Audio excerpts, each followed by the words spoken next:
Hello, welcome to Levant TV Headlines. Iraqi army forces have killed 3 of the most prominent Islamic State commanders in the country's western al-Anbar province.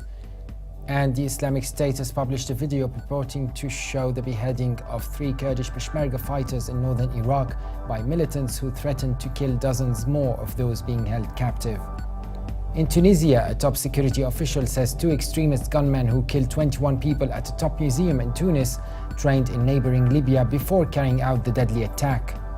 A top Yemeni officer linked to the Houthis militia opposed to President Abdrabbu Mansour Hadi escaped an assassination bid near the southern city of Aden.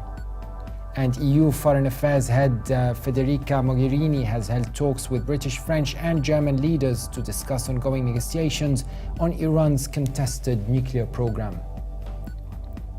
Now let's have a look at top headlines in today's newspapers in the Middle East.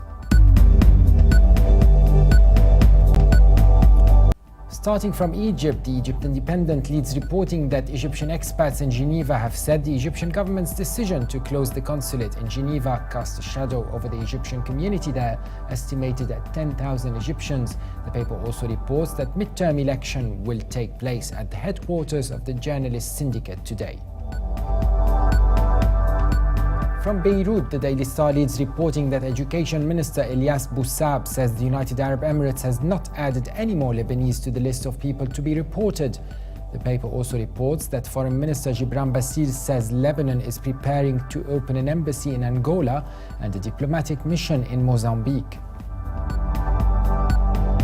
From the UAE, the Khalij Times leads reporting that an air raid on the presidential palace in Yemen's southern city in Aden and intense fighting at the airport have raised fears for President Abdrabbu Mansour Hadi, who fled his residence. The paper also reports that at least 27 people die per week on an average in the UAE due to tobacco use, 26 of them men and 1 woman. And now papers here in London. The Independent reports that Saudi Arabia will no longer issue business visas to Swedish nationals or renew the visas of Swedes living within its borders. The move comes days after Sweden's recently elected centre-left government criticized Saudi Arabia's human rights record and ended a defense cooperation agreement between the 2 countries. And The Guardian reports that Tunisia's Secretary of State for Security has said that 2 gunmen who killed 21 people in an attack on foreign tourists at a Tunis museum had received training at a militia camp in Libya.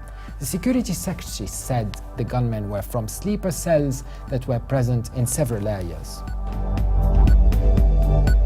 Also from London, the Telegraph leads Middle East news section reporting that US President Barack Obama has told the people and leaders of Iran that nuclear talks presented, quote, the best opportunity in decades, unquote, for the 2 countries to transform long frayed ties, but warned there was still work to do in the tortuous negotiations. It came after mixed messages emerged from the talks earlier in the day in Switzerland, where US Secretary of State John Kerry and his Iranian counterpart Mohammad Javad Zarif hailed progress, but a European negotiator said Tehran and the 6 major powers were pretty far from a deal. And now, international papers.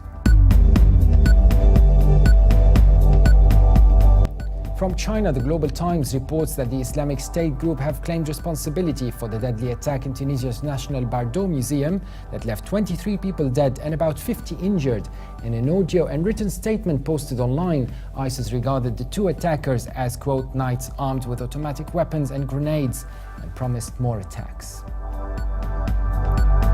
And finally, Germany's Deutsche Welle reports that in response to Prime Minister Netanyahu's re-election, Palestinians plan to resubmit a UN Security Council resolution to set a deadline for Israel's withdrawal from the West Bank.